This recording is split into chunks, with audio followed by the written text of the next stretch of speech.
दोस्तों, आज मैं डिस्कस करूंगा कि क्या कॉमन मिस्टेक्स हैं जब किसी प्रैक्टिशनर या डॉक्टर को लीगल नोटिस, कानूनी नोटिस आता है, तो क्या वो मिस्टेक करता है, और वो मिस्टेक अगर ना करे तो नेचुरली उसका फ़ायदा हो सकता है। तो ध्यान से सुनिए।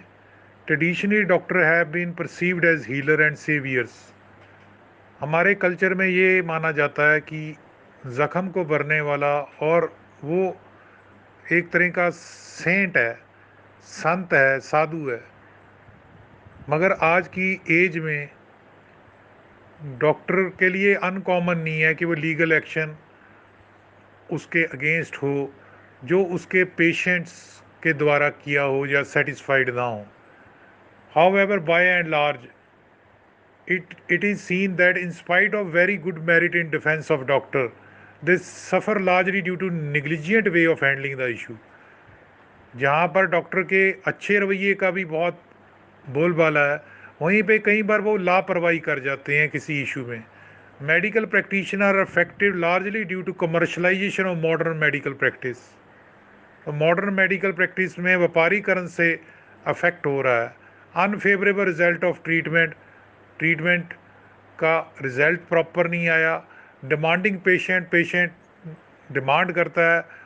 वो सस्पेक्ट नेग्लिजियंस, वो सोचता है कि लापरवाही हुई या मेरे को अंडर रेटेड किया गया as a cause of suffering. Numerous statutory requirements, सभी को अगर हम इकट्ठे डाल दें तो medical practitioner at same point in practice face some और लीगल नोटिस। कभी ना कभी उसको लीगल नोटिस अगर मिलता है, नोटिस फ्रॉम एडवोकेट और पेशेंट एलेजिंग मेडिकल निग्लिजियंस। अब वो एमबीबीएस भी हो सकता है, बीडीएस भी, बीएमएस भी, बीएनवाईएस भी, इलेक्ट्रोहोम्योपैथी भी, कोई भी हो सकता है। वो प्रैक्टिशनर किसी भी पैथी का हो सकता है। उसको समन आएगा, नोटिस आएगा डायरेक्टली फ्रॉम द माननीय court for medical negligence, statutory notice आएगा, और नोटिस फ्रॉम कंज्यूमर कोर्ट या ह्यूमन राइट अथॉरिटीज़ भी आ सकता है। With this background, it is the best interest of all medical professional, जो भी प्रैक्टिशनर है उनको अवेयर होना चाहिए कि क्या करना चाहिए इस सिचुएशन, अनफॉर्चुनेट सिचुएशन को हैंडल करने के लिए। तो मिस्टेक ज़्यादा होती है कि कई लोग डॉक्टर प्रैक्टिशनर रिफ्यूज़ करते हैं नोटिस को।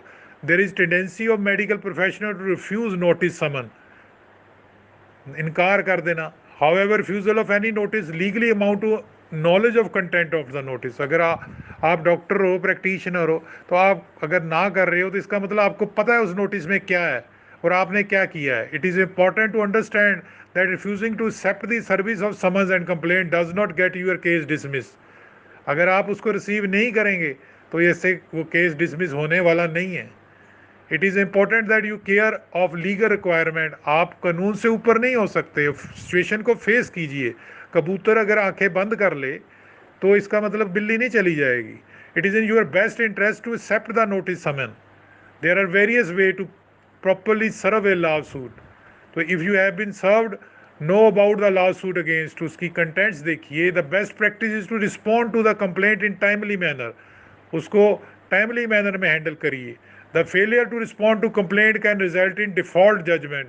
आपके अगेंस्ट जजमेंट जो है वो आपके अगेंस्ट जा सकती है, कहीं फाइनेंशियल रिपरकर्शन भी हो सकती है। मिस्टेक दो हो सकता है, इनकरेक्ट रिप्लाई और रिस्पॉन्स। आपके पास नोटिस आया, समन आया, मगर आपने उसको रिप्लाई प्रॉपर नहीं किया, वेगली ऐसे ही किया, हैपहैज़र्ड हौच पौच किया, और replied only for sake of denial of contents. आपने ले लिया नोटिस मगर रिप्लाई फॉर्मेलिटी की। One should not forget that notice is first bullet fire in the war.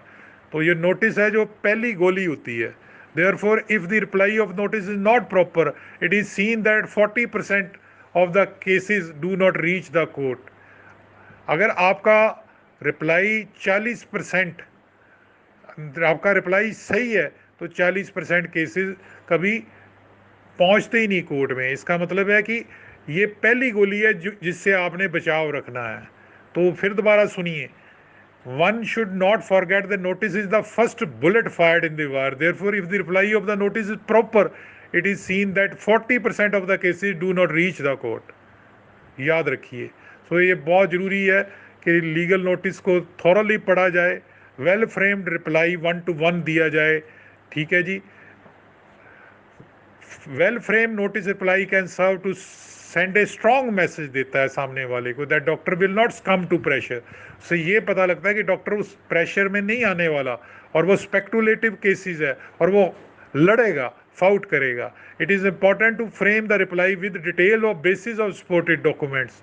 आपके पास सपोर्टिव डॉक्यूमेंट्स हों, या उसका हवाला दो, या उसको एक ऐसे हिसाब से बताओ कि मेरे पास ये चीज़ें हैं कल को प्रोड्यूस होने वाली। कई बार वकील कहता है कि ना दो, तो इससे तो आप सारा बैग ही खोल दोगे बिल्ली के सामने।